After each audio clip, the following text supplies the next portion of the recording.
새마을금고의 뱅클은 예금자들이 돈을 인출하는 거거든요. 아직까지 계속되고 있습니다. 조금 진정되는 그런 국면은 보이지만 그래도 불안해서 안 되겠다. 새마을금고에서 돈을 빼야 되겠다 하는 사람들이 여전히 많다는 이야기죠. 아마 이번 주가 분수령이 되지 않을까 저는 그런 생각을 해봅니다. 문제는요. 새마을금고뿐만 아니라는 거예요. 여러분 이것 한번 보시죠. 저축은행입니다. 한국기업평가에서요. 갑자기 저축은행의 신용등급을 그야말로 와르르 떨어뜨렸습니다. 키움저축은행은요. A- 안정적에서 A- 부정적으로 바꾸었습니다. 부정적으로 바꾼다는 것은 떨어진다는 거예요. 예, 이제 늦어도 말입니다. 3개월, 6개월 후에는 떨어진다 이런 뜻입니다. 바로저축은행도 BBB 플러스 안정적에서 BBB 플러스 부정적으로 바꿨습니다. 마찬가지로 조만간 떨어뜨린다는 이야기입니다. OK저축은행도 떨어뜨린다고 나오네요. BBB 플러스에서 BBB 플러스 부정적으로 바꿨으니까 조만간 떨어뜨린다는 이야기죠. 웰컴저축은행도 마찬가지입니다. BBB 플러스에서 BBB 플러스 부정적으로 바꿉니다. 문제는 여러분 옆에 조정 사유를 보면 이게 우리를 놀라게 할 수밖에 없습니다. 제가 여러분들에게 계속 말씀드렸던 부동산 PF 대출의 충격이 커질 거다 그 말씀을 드렸는데 하나같이 말입니다. 거기에 대한 이야기를 하고 있습니다. 키움저축은행도 PF 익스포즈가 많다. PF 대출이 많다는 이야기죠. 바로저축은행은 브릿지론 규모가 가중하다. 브릿지론은 PF를 받기 전 땅을 살 때 빌리는 돈입니다. 이 브릿지론입니다. OK저축은행은요. PF 그리고 개인 신용대출 이 PF에 대한 이야기가 또 들어가 있습니다. 웰컴저축은행도 마찬가지 PF 익스포즈 과중이라고 나와 있습니다. 그런데 문제는 여러분 문제는 PF 대출 때문에 저축은행이 어려워질 거다. 이것은 이미 제가 여러분들에게 말씀을 드렸는데 지금 이 지표에서 보면 충격적인 게 하나 나오죠. 바로 OK저축은행이나 웰컴저축은행이 포함되어 있습니다. 여러분도 알다시피 저축은행 중에 1등이라면 OK저축은행 그리고 대형 이러면 웰컴저축은행이거든요. 지금 1등 저축은행도 신용등급이 떨어진다는 이야기예요. 자, 여러분 이렇게 될 때 예금자들 저축은행 예금자들 불안하지 않을까요? 안 그래도 새마을금고 때문에 지금 불안감이 가슴속을 서늘하게 만들고 있는데 아마 이렇게 떨어뜨리면요. 아마도 제가 봐서는요. 그 충격파가 굉장히 커질 수도 있겠다 이런 생각을 합니다. 자, 그러면 저축은행이 지금 얼마나 문제이길래 이렇게까지 신용등급 조정을 하느냐. 기본적으로 말입니다. 기본적으로 저축은행은 금융권 PF, 부동산 PF 대출이 10조 1천억 원입니다. 10조 1천억 원. 뭐 금액면으로 봤을 때는 보험회사가 43조 9천억 원이고요. 여신 전문 금융기관이 26조 1천억 원입니다. 거기에 비하면 낮습니다. 지금 진짜 문제가 되고 있는 새마을금고 상호금융에 속하거든요. 여기는 4조 5천억밖에 안 됩니다. 거기에 비하면 저축은행은 10조 1천억 원입니다. 2배가 넘습니다. 정권회사도 5조 3천억 원이에요. 5조 3천억보다가 거의 2배 가깝습니다. 이 저축은행이 상호금융보다도 2배가 많고요. 정권회사보다도 2배가 많은 상태인데 2배가 거의 많은 상태인데 신용등급을 와장창 떨어뜨렸어요. 그 이유는 하나입니다. PF 대출을 많이 해줬다고 문제가 되는 것은 아닙니다.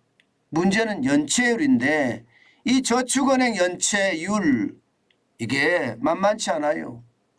실제로 보면 저축은행이 녹색이거든요. 2020년 2.43%에서 지금 2023년 말 4.07%입니다. 많이 올랐죠. 2.43%에서 4.07%니까 굉장히 많이 올랐습니다. 2023년 3월 말 현재 전체 평균이 2.01%인데 비하면 4.07%는요 2배가 넘는 수준입니다. 그만큼 저축은행의 어떤 충격이 그 다음에 오지 않겠느냐 이런 얘기가 나도는 이유입니다. 저는 이것을 보면서요. 시장에 엄청난 위기가 서서히 지금 다가오고 있다. 회색 코뿔소라고 일반적으로 이야기하죠. 거대한 위기가 다가오는데 피할 수가 없다 이거죠. 피할 수가 없다. 결국은 우리를 무너뜨린다. 이게 회색 코뿔소라는 경제 용어의 특징이거든요. 지금 딱 그런 모습이에요. 여신 전문기관도 만만치 않아요. 여신 전문기관도. 여신 전문기관도요. 캐피탈 사잖아요. 0.282 2020년이에요. 지금 2023년 3월 말에는 4.2까지 올라갔습니다. 저축은행의 4.07%보다 높습니다. 지금 그런데도 여신 전문기관의 뱅크런의 이야기가 안 나오는 이유는요. 여신 전문기관은 여러분 여신만 전문으로 합니다. 수신은 하지 않습니다. 여신만 전문으로 해요. 그렇기 때문에 뱅크런의 이야기는 안 나오지만 그게 뭐 위험이 없다 그런 뜻은 아닙니다. 연체율이 높아지면 결국 말입니다. 원금에 대한 손실이 일어날 수도 있고요. 그러면 여신 전문기관도 굉장히 위험해질 수 있는 겁니다. 그러나 저축은행과는 좀 다르죠. 저축은행과는. 저축은행은 여신과 수신을 동시에 하기 때문에 문제가 된다는 뜻이죠. 그런데 여러분 이 그래프에서 보면 증권사도 굉장히 위험해 보이죠. 증권사도 2020년에 3.37%였던 것이 2023년에는요 15.88%입니다. 이것도 굉장히 위험합니다. 아마 많은 사람들이 이미 말입니다. 증권사에 미수금 거래하던 사람들이 있을 거예요. 또 증권사에 예탁금 맡겨놓고 하시는 분들도 있을 거예요. 이게 대형 증권사로 사람들이 많이 옮기고 있는 것도 그런 이유거든요. 이것도 어떻게 생각하면 증권사의 뱅크런이기도 하거든요. 그렇지만 저축은행과는 또 상황이 다르다. 왜? 증권사는요. 증권을 투자하는 사람들이 여기에다가 예탁금을 집어넣어 놓고 있는 거지 모든 국민은 아니잖아요. 저축은행은 모든 국민입니다. 주변에 이 자영업자 소상공인부터 시작을 해서요. 중견 기업들까지 저축은행에서 대출을 받는 경우가 허다하거든요. 그런 상황을 감안을 해보면요. 지금 증권사나 여신전문기관이나 여기가 연체율이 더 높기는 하지만 뱅크런에 대한 우려는요. 저축은행이 더 크다. 이렇게 예상할 수도 있습니다. 만약에 말입니다. 이 뱅크런의 위험이 저는 커지면 어떻게 될까 그런 충격적인 생각도 해봅니다. 왜냐하면 말입니다. 이게 여러분 신용등급을 떨어뜨리는 것은요. 어떻게 생각하면 저축은행에게는 치명타입니다. 이 신용등급이 떨어진다 그러면 너도 나도 저축은행에서 돈을 빼려고 할 수밖에 없을 거예요. 문제는 여러분 지금 이 신용등급을 떨어뜨리는 데 끝나지 않는다는 겁니다. 무슨 얘기냐? 진짜 심각한 것이 여러분 PF 대출이 계속 늘어나요. 2020년에 보시는 것처럼 92조 5천억 원이었던 금융권의 부동산 PF 대출 잔액이 점점 늘어서 말입니다. 2021년에는 112억 9천억이 되더니요. 2023년 3월 말에는요. 131억 6천억으로 늘어났습니다. 2022년 말에 130억 3천억 원이었거든요. 이때보다 말입니다. 1조 3천억 원이 늘어났습니다. 130조 3천억 원이 131조 6천억 원이 됐다는 뜻이에요.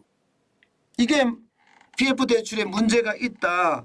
지금 시장에서는 계속 이야기를 했으니까 뭔가 내부적으로 구조조정이 일어났을 거라고 생각을 했지만 뚜껑을 열어보니까 구조조정은 없는 겁니다. 오히려 늘어나고 있으니까. 이렇게 되면 여러분 복합위기라는 그 말뜻 그대로 말입니다. 크고 작은 위기가 한꺼번에 터져서 경제 위기로 간다는 거 저는 당연히 지금 일어날 수 있다고 생각을 해요. 경제가 잘 돌아가주면 좋은데요. 경제가 지금 잘 돌아가지 않거든요. 서비스업 중심으로는 좀 돌아간다 하지만 제조업 중심으로는 아직까지 멀었다예요.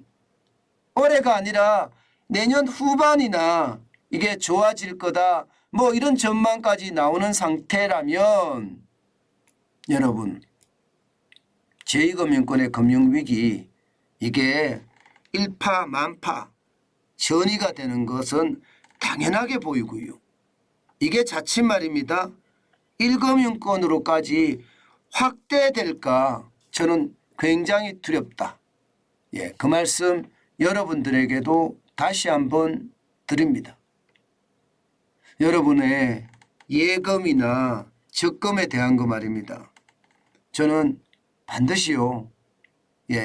그 저축은행의 유동성 비율이 100%가 넘는지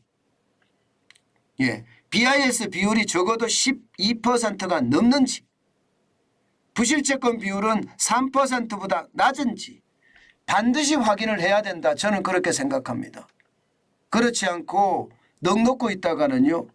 어느 순간 펑 터지면 내 피 같은 돈 다 날립니다. 항상 조심하시라는 이야기 제가 계속 드리고 있습니다. 예금자 보호한도 금액도요. 5천만 원이잖아요. 이거 이자 포함해서 5천만 원입니다. 많은 분들이 이자는 별돈 중 아는데 그렇지 않습니다. 이자 포함해서 5천만 원이에요. 그래서 5천만 원을 맡겨놓는 것이 아니라 5천만 원보다 더 적게 그렇게 맡겨놓으셔야 된다. 그 말씀 다시 한번 올리겠습니다. 뭐 유동성 비율이 좋고 BIS 비율이 좋고 부실채권 비율이 낮으면 이자 많이 준다고 하니까 저축은행에 머물 수도 있지만요. 그래도 요즘 같은 진짜 크고 작은 위기가 한꺼번에 몰려오는 듯한 이 상황에서는 조심하고 또 조심하는 거 여러분 반드시 잊지 말았으면 좋겠습니다. 저는 그것이 말입니다. 자칫 여러분 재산에 큰 누가 될까 저는 굉장히 두려워합니다.